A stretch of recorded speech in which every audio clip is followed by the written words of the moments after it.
Today we're going to throw it all the way back to 2004 to the first ever Grand Depart of the Great Divide Race and do a retro bike check of Mike Curiak's winning and record-setting divide rig. It's going to be super fun to see what's evolved in the sport over the last 21 years of bike pack racing and how much remains virtually the same. I think you're going to enjoy geeking out with me on this one. First off, I've got a little bit of history and some context for you. And by the way, if you like this kind of stuff, I'm working on a Tour Divide trivia video, which digs much deeper into the origins and history of divide racing. So stay tuned and make sure you're subscribed to the channel. Anyway, if you haven't heard of the Great Divide Race or the GDR, it was the precursor to what is now the globally popular Tour Divide race. The GDR was the original 2,490-mile border-to-border race. It starts in Rooseville, Montana by the Canada-US border, and it took racers along the ACA, Adventure Cycling Association's Great Divide mountain biking route and finished at the US-Mexico border in Antelope Wells, New Mexico. The original GDR route is very similar to today's Tour Divide route, but without the roughly 250-mile Canadian portion from Banff to Rooseville, which hadn't been finalized by the ACA yet. In 1999, elite ultra cyclist John Stamsted time-trialed the entire GDmbr from border to border, traveling from north to south, and he laid down the benchmark record-setting time of 18 days and 5 hours. Fast forward 4 years to 2003, and Mike Curiak tried to organize a group start for an inaugural Great Divide race, but nobody showed up except for him. So he set out on an individual time trial, an ITT, but he wound up scratching around the halfway point in Steamboat Springs. His seat post rack failed, and he was having issues with his Achilles tendons. In 2004, Mike returned with extra motivation, and this time he found 6 other people to show up in Rooseville and participate in what wound up becoming the first Grand Depart. Of that group of 7, only 4 finished. Mike wound up winning and besting Stamsted's record by more than 2 days with a time of 16 days, 0 hours, and 57 minutes. So hopefully that gives you a little insight to the event, and that's the bike we're going to focus on today, Mike's winning and FK setting steed from the inaugural mass start race down the divide in 2004. Mike chose a Moots Muto X YBB titanium hardtail 29er mountain bike frame. He didn't trust aluminum for a race of this distance, carbon wasn't a thing yet, and although there were some mighty fine steel hardtails available, he wanted comfort and durability, but with the lightest weight possible. So Curiak drew up some custom frame specs with his favorite race geometry, and the guys at Moots delivered, and he couldn't have been happier. The fork is the White Brothers BW8. At the time, it was the best performing fork on the market, bar none. It was also considered the lightest 29er suspension fork available in those days, so it was an easy choice for Mike.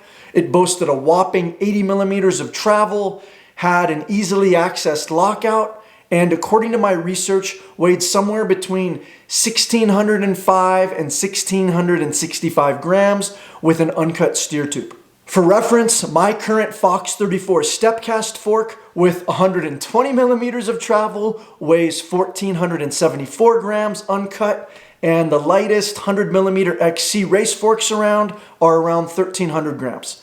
Of course, there's more travel these days, and the suspension is definitely plusher and more refined, and yes, forks are a little lighter overall, but 20 years later, the White Brothers BW8 could probably still hold its own. Onto the wheels, where Mike chose what most might consider unconventional rims for a ride on the divide. He picked Zip 404s, which are designed for road cycling, and they feature a carbon rim body bonded to an aluminum braking surface. From what I can tell, the 2004 model was 58 millimeters deep and had a 20 millimeter internal width. To quote Mike, I fell in love with their durability and laser sharp handling combined with smooth, damp ride qualities.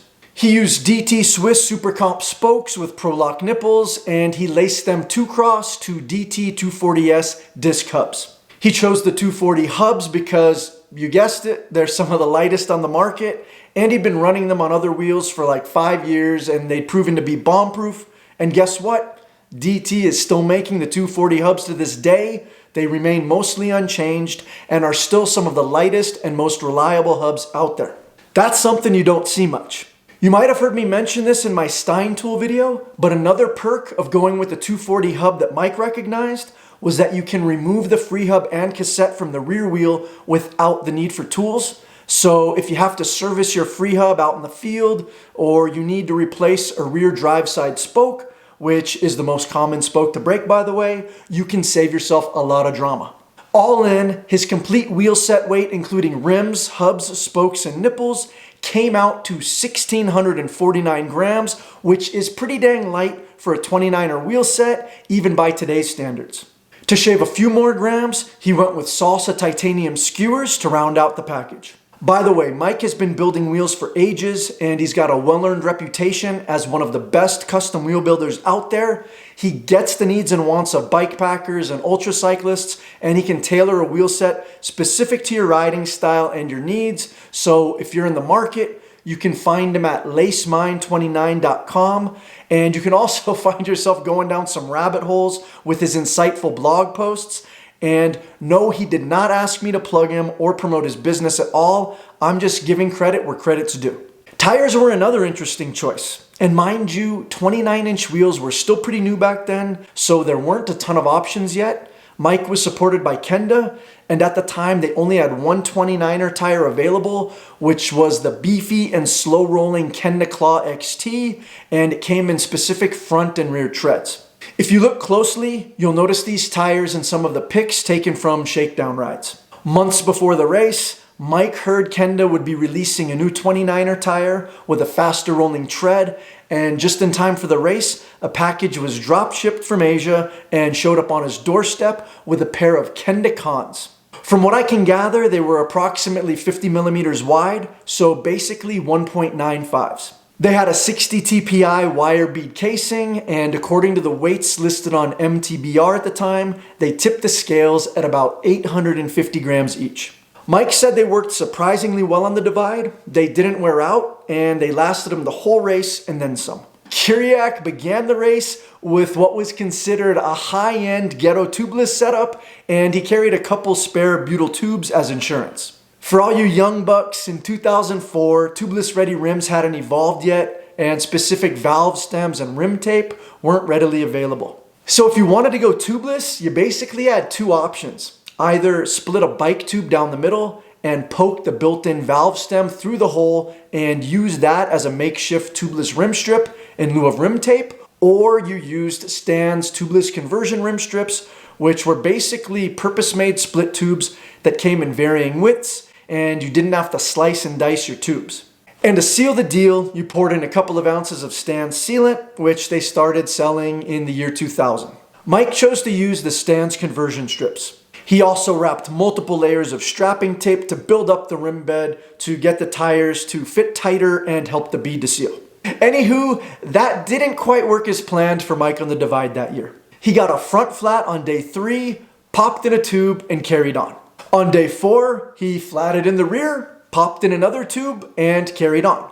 So just 500 miles into the race, he had tubes in both wheels. So much for tubeless. Everything worked fine until New Mexico, where he got 3 flats in a row on the very last day.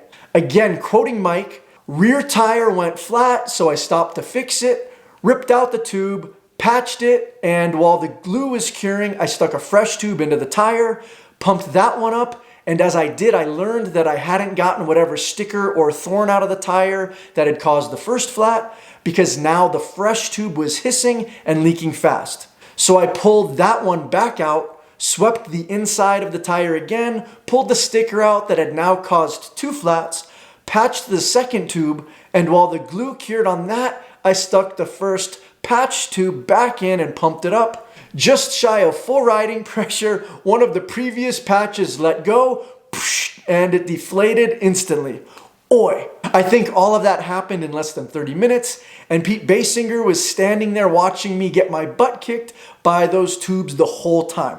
Classic, right? Now's probably a good time to mention that Pete Basinger was hot on Mike's tail that year, In this photo nearing Antelope Wells, you can see Pete off in the distance, and after almost 2,500 miles in his legs, Curiak time trialed the last 10 miles with everything he had, separating himself from Pete, who finished just 24 minutes behind with a time of 16 days, 1 hour, and 21 minutes. It reminds me a bunch of Josh, Neil, and Jay duking it out at the line of the 2015 Tour Divide, where Josh beat Jay by a mere 26 minutes and Neil came in only 20 minutes after Jay, but that's for another video.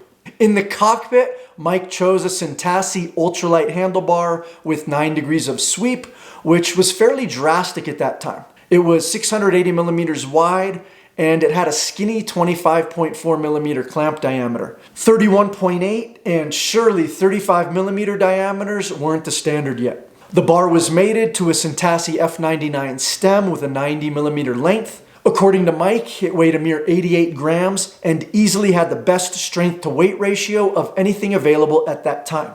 And that probably still holds pretty true today. For grips, Curiak fabricated his own out of mini cell foam and gel bar tape that he wrapped on top of the foam. This gave him somewhat of an ergonomic hand position between his shifters and the Cane Creek Ergo Control bar ends, which, by the way, they still make today, and coincidentally, I use them on my fat bike alongside some Ergon grips. By the way, Ergon didn't release their flagship GP1 grips until 2006. Had they been available in 04, Curiak said he surely would have used them.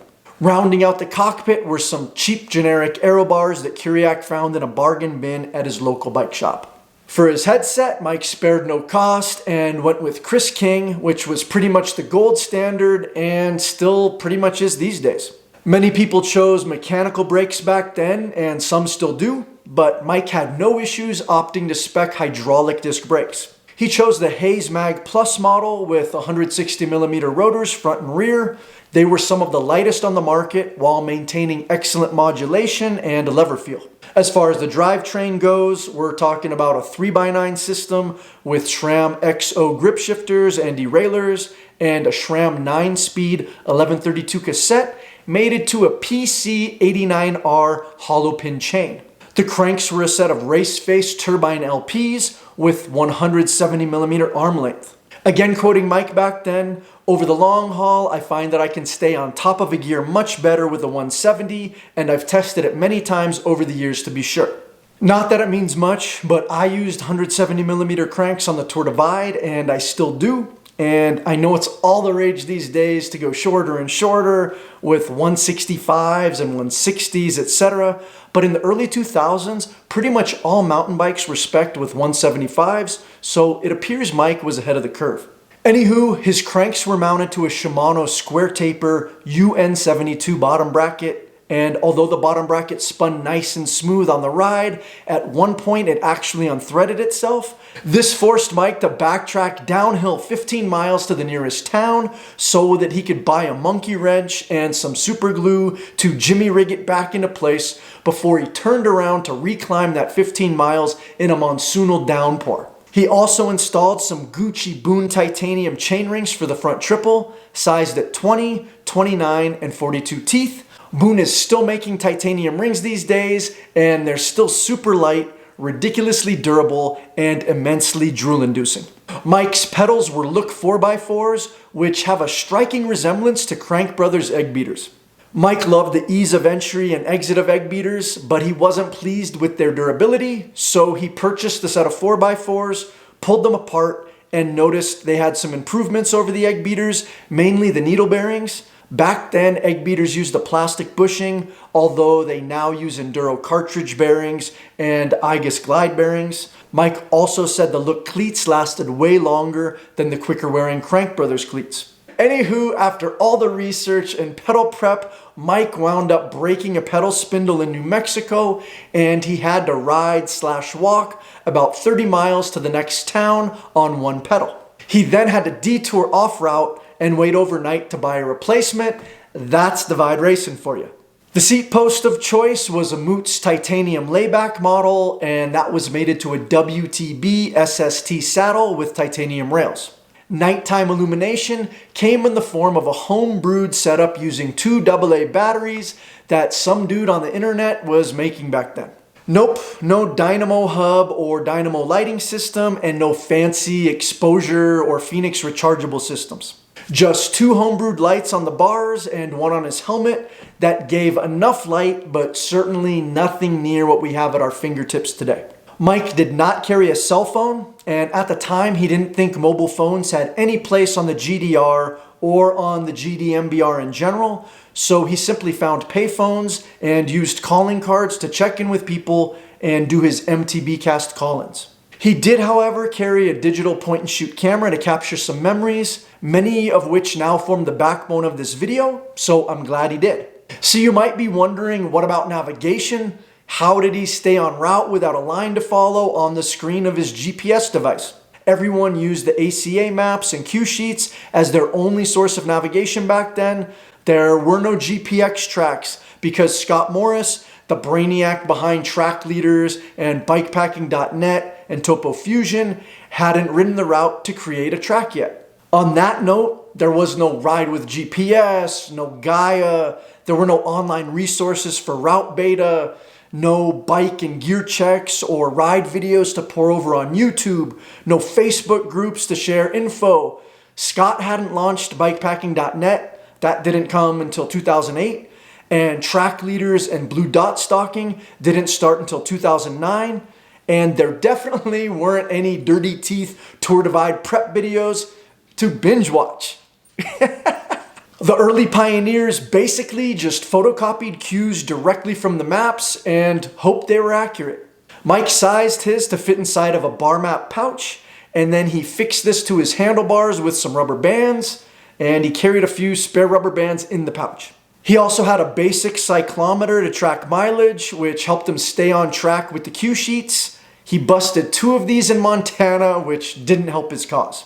I haven't mentioned his rear rack yet, which even by today's standards is a work of art. Curiak had 5 racks fail in 5 years, and all of them were greatly underloaded according to the manufacturer's specs. So for the Divide, he asked Brad Bingham at Moots to make him a custom tie rack. It was bomb-proof, it only weighed 1 pound, and became one of Mike's favorite parts of his entire rig. However, when Curiak first tested it out, his calves were brushing it on every pedal stroke. The lower parts of the rack's forward stays were originally round tubing, so Brad cut the tubing and fabricated the plate variation that you see in the photos. Problem solved. On top of the rear rack, Mike used the generic commuter type bag that he picked up at REI. He cut off the excess straps and it worked like a charm. Inside he carried his sleep kit, and on top he strapped various pieces of kit and clothing as necessary. And underneath the bag, he carried a car sunshade, aka his ultralight 5-ounce sleeping pad.